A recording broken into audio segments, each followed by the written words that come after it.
Saan ka papatid, ma'am? Sige, ma'am, sakay po. Okay na. Okay ka na, ma'am? Magkano binabayad mo, ma'am, hanggang doon? 50 po. 50? Up. Ngayon, ma'am, wala kang babayaran. Ay, taray. Ang taray ba, ma'am? Ganun, bakit naman? Bakit?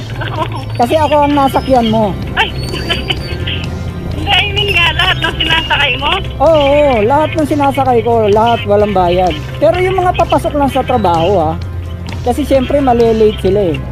Bakit? Hindi ka pa ba nakakaranas ng libre doon? Lahat mayroong bayad. Lahat may bayad? Ngayon, ma'am, makakaranas ka ng libre.